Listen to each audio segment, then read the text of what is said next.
What does it mean to keep an eye on something? And what does it mean to keep an eye out for something? They mean two different things, and they can both help you express an important idea in English. Hi, I'm Jeff, and this is Essential English Expressions, where you learn step by step how to use the expressions and phrasal verbs that will make your English come alive. In this episode, you'll learn how to use keep an eye on and keep an eye out. You might keep an eye on something in the kitchen. You might keep an eye out for something that happens outside. Listen to this episode and you'll know what I mean. Before we dive into the expression, I wanted to remind you that each episode of Essential English Expressions has a webpage with a transcript, translations of keywords, a quiz, and a full-speed version of this audio. There's also a practice area where you can use the expression in a sentence and get personal feedback from me. To get all that, just click the link in the show notes.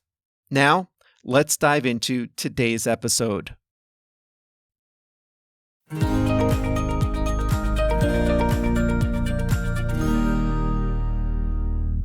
Keep an eye on and keep an eye out. So keep an eye out and keep an eye on are two similar expressions in English that are both about paying attention, being watchful, and being alert. Keep an eye out means to stay alert for something that might happen. Keep an eye on means to give a little bit of your attention to something to make sure it's going smoothly and that nothing bad happens. Both expressions are about staying aware without giving your full attention to something. Let's take a closer look at keep an eye on. We say this when we're watching something to make sure that everything goes smoothly. If we're keeping an eye on something, we're ready to intervene. We're ready to take action if needed, but the situation doesn't really require our full attention or even a lot of work. It's about checking in on something now and then. It's about being aware. I recently started making black beans on the stove. There's no comparison with beans in a can, let me tell you that. If you make beans on the stove, you know it takes a while, a few hours. And you have to add water to the pot every so often. Some water boils off, you add more. Do that a few times until the beans are soft and ready to go. So what do I do when I'm cooking beans on the stove? I keep an eye on them. I don't stare at them for 3-4 hours. I'm not in the kitchen the whole time they are on the stove. But I don't forget about them either. I monitor them. I check in occasionally. I get up every few minutes to stir them. I add more water when needed. I test them to see when they're done. I keep an eye on them. It's about giving a little bit of attention over a period of time to make sure nothing bad happens. If you babysit a very young child, you probably need to devote your full attention to the child all the time, at least while he's awake. But if you're watching older children, you need to keep an eye on them. You can be in the kitchen while they watch TV. You can read a book while they're on the playground. Your eyes don't have to be on them the whole time, but you can't ignore them for hours at a time either. You have to keep an eye on them, check in, make sure nothing's going wrong. If you keep an eye on the stock market, you're generally aware of what's going on. You check in every so often, but you're not a day trader with 5 screens showing constantly updated quotes, charts, and news all day. On election day in the United States, some people stare at their screens, their TVs, their phones all night, watching the results come in. Others pay no attention. But a lot of people keep an eye on the election results over the course of the night. They check in on the news. They check in on how things are going. But it's not their only activity for the evening. That's what I'm like. I keep an eye on it, but I don't give election results my full attention all night long. I keep an eye on it as it happens, because there's plenty of time to read about it the next day. So now that you know keep an eye on, let's talk about keep an eye out. You can use keep an eye out when you're staying alert or watching for something you think will happen. You usually say keep an eye out for plus the thing that you're watching for. Imagine you're expecting an important delivery. You might keep an eye out for the delivery truck. So you've got something you think will happen. The delivery truck will come. You don't know when, but you're pretty sure it will happen.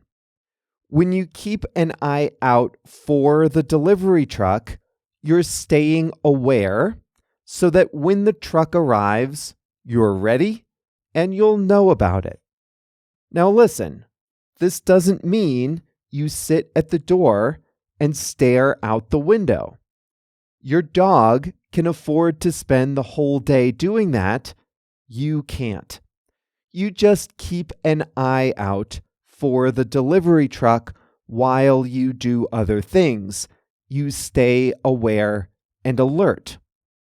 If you're in the car on a long road trip, maybe you've been on the road for a few hours, you're ready for a break.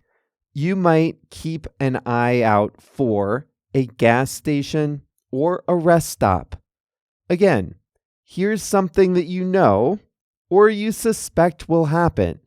You will see a gas station or rest stop or McDonald's eventually. You don't know when, but you'll see it. If you keep an eye out for somewhere to stop, you're aware, you're ready.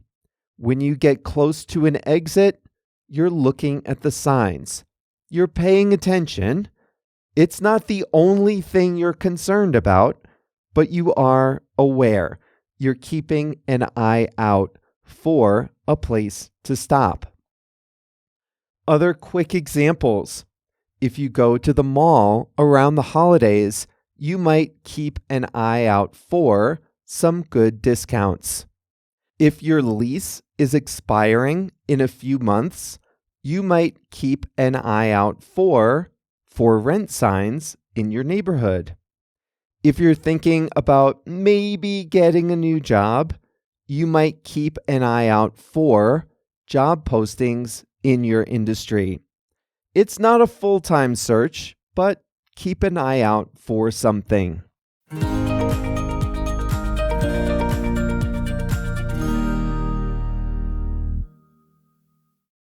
If you're like most plain English listeners, you keep an eye out for our email lessons.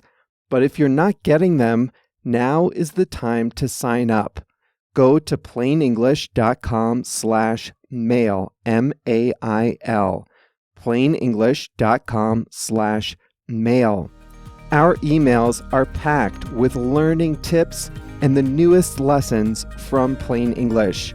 It's a great way to learn when you're not listening to episodes of Essential English Expressions.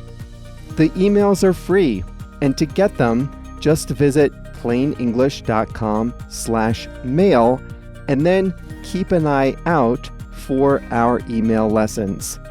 That brings us to the end of this episode. Keep up the great work in English. Congratulations on learning another essential English expression. Now you're ready for the next step. Click the link in the show notes to read the transcript, listen to the fast version of the audio, take a quiz, practice what you learned, and even get human feedback on your work. Essential English Expressions is made by Plain English.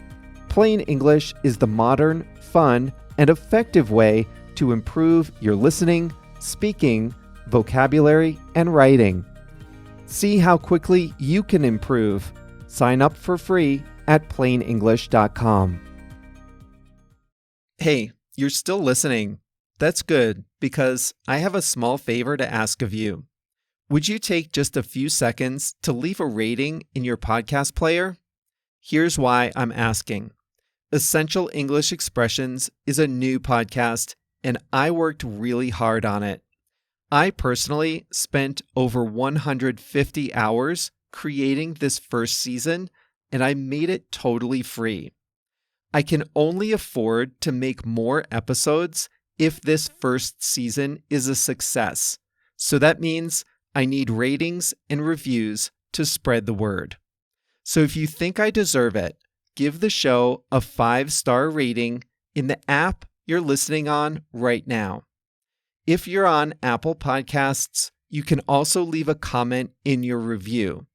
If you're on Spotify, you can rate the show and leave a comment right in this episode. You can do that in English or in your own language. It doesn't matter. Thanks so much in advance. I really appreciate the help.